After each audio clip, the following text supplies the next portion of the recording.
Neat Nation, hello. How are you? Happy Monday.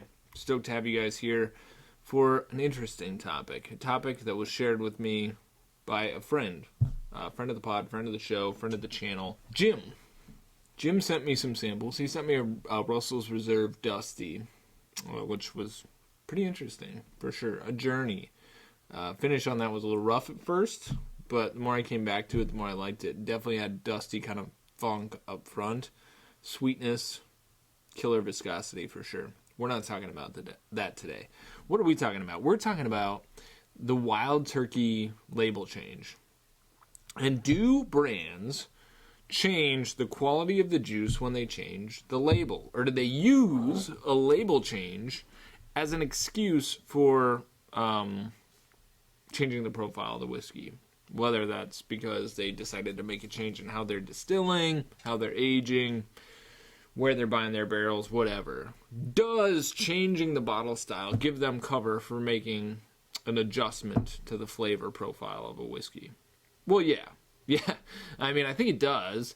If you're going to change the profile of a whiskey, you might as well go ahead and introduce something in the branding that kind of makes people go like, oh yeah, it's different. But it also, they don't necessarily have to be changing the juice when they change a bottle style either. It does seem like whenever a brand, a bourbon brand, a whiskey brand, changes its label, there's an assumption that goes off in the human brain where we're like, there's probably something now different in the whiskey. Our brains just do that. Like, we assume one label style is better than the other. We assume Elijah Craig Big Red 12 is better than Elijah Craig Pirate Bottle without the age statement. It's actually really, really similar in the blinds that I've done. But our brains are going to tell us it's different. It's going to be different because it no longer has an age statement, or the bottle style is different, or the label is different.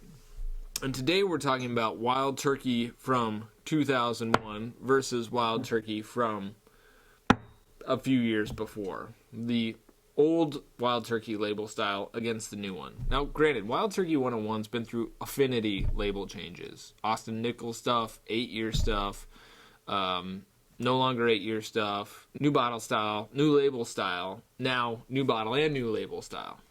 It's just a lot to keep track of. But the question that was posed to me by my boy Jim was, do these whiskeys taste different? And I think they taste different. And I tasted them before on a live stream, and my initial take was they might be a little bit different. What I'm going to do is I have totally forgotten which one is which one is the new one and which one is the old one. I'm going to taste them on here again. I'm going to do due diligence. I'm going to focus, and we're going to say, did they change? Did Wild Turkey change anything? Maybe they did. Maybe they didn't. Maybe I think they did. Maybe they didn't. But again, this is blind. I don't remember what sample B is, and I don't remember what sample A is. At the end of this video, I'll look up from Jim, and we'll figure out which one is which. Which one is better? Are they different? Is there a discernible change in quality? Other examples of label changes as I pour and figure this out. Knob Creek dropped the age statement a while back from 9 years, and then they brought it back. Did the Knob Creek profile change much? My experience was no. I don't think it changed much, even though the age statement dropped. That said, I would say when Elijah Craig moved from the pirate bottle to the new bottle style, I think there's a massive difference in the profile of Elijah Craig's small batch from what it was to what it is now. And another thing, Rare Breed, which has also changed its bottle style over and over again, has also changed and evolved. Now, that is a much smaller batch product where each batch is a different proof point because it's a barrel strength thing, so they get kind of a pass. You expect it to evolve some. But something that is as old school, something that is as time-tested as Wild Turkey 101, you'd think they'd try to keep that as static as possible. Well, let's see. Let's see if they did. We'll go with sample A first. Nose is light, almost citrusy. Very rye forward. An herbaceous, some mint. You could tell me this was a rye right now. The Wild Turkey products, particularly when they're young, do come off as spicy to me, for sure. It's plenty sweet. Doesn't smell young. Does smell light, doesn't smell young. Contrast that with B. B is funkier. B is definitely funkier on the nose. I might get a little bit more bread dough too, a little bit more raw grain, but a little bit more richness, not as much citrus.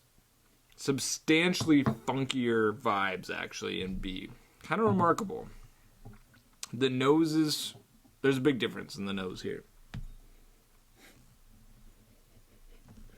I actually like the nose on A better because there's a nuttiness to B2, which I expect in a small degree in Wild Turkey, but it's more reminiscent of things like Ezra Brooks or Jim Beam, and those don't tend to be products or brands that I'm like, oh yeah, give me some of that stuff.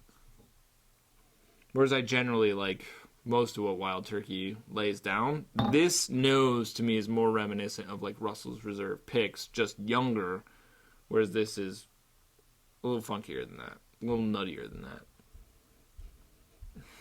There may be a little bit more oak here, though. There's something toasty, too.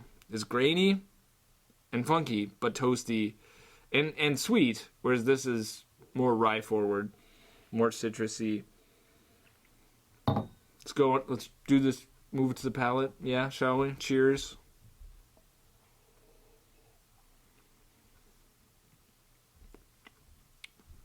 Palate is kind of light and sweet. Agave nectar, I think, / honey is a category we're in. We're not even quite to caramel yet. So, if you like a robust bourbon, A is not terribly robust, but is nice. I enjoy it. Viscosity is nice. It's creamy. Finish is lingering kind of florality, sweetness, a touch of like white pepper. This, to me, A, is a really solid beginner bourbon. Like, hey, you want to taste the bourbon? Here you go. I think you'll like this. Really inoffensive. Go to B. I get more caramel. I get black pepper. Probably a little bit more wood influence, but funkier, and peanuts too. Not beam level peanut, like half a peanut, but still peanut for sure. That bread dough that I got on the nose is kind of there. Like, there are things that make me think this batch is older. That the whiskey in here is older because the deeper sweetness, because I get a little bit more wood, but then I get this graininess that shows up. I don't like that as much. This one is cleaner, I think. It's actually a more balanced profile. But let's lay down a few takes here. If this is the older one, like the old label, and they moved to this, like if you liked this and they moved to this, I could see you being disappointed. Because this doesn't taste like this. If they were doing this and they moved to this, they may be dropping some more aged stock in Wild Turkey 101, but they also might be mixing that with barrels that just aren't crushing it. This to me is a better blend, but this is probably going to appeal to, your bottom shelf drinker, I think, who wants this really bourbony pour. Like I mentioned, this is a good beginner bourbon. Like, hey, here's a great bourbon. I actually think this is a really solid, like I said, better blend.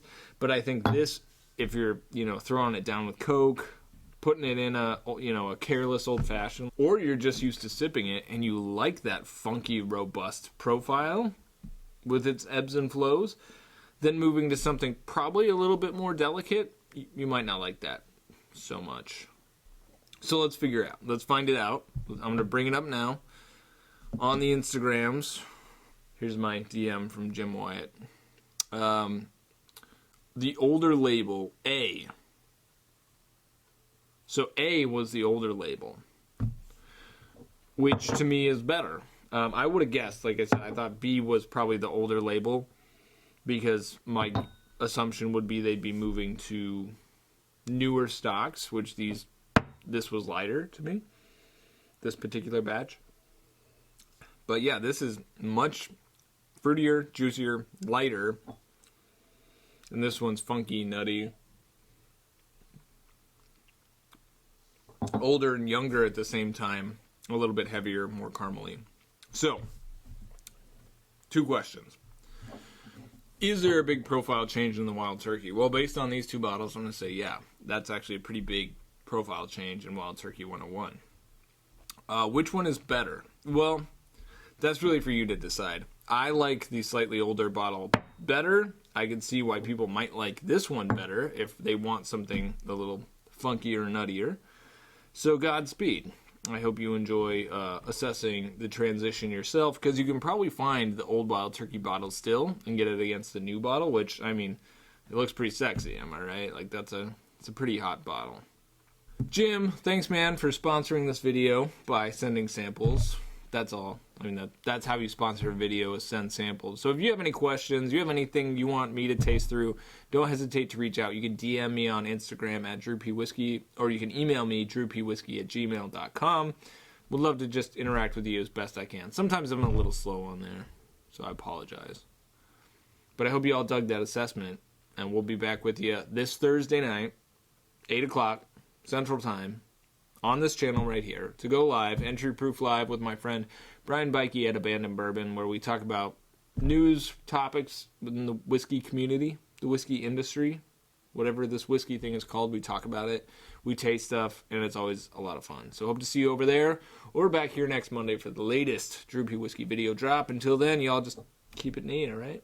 Bye.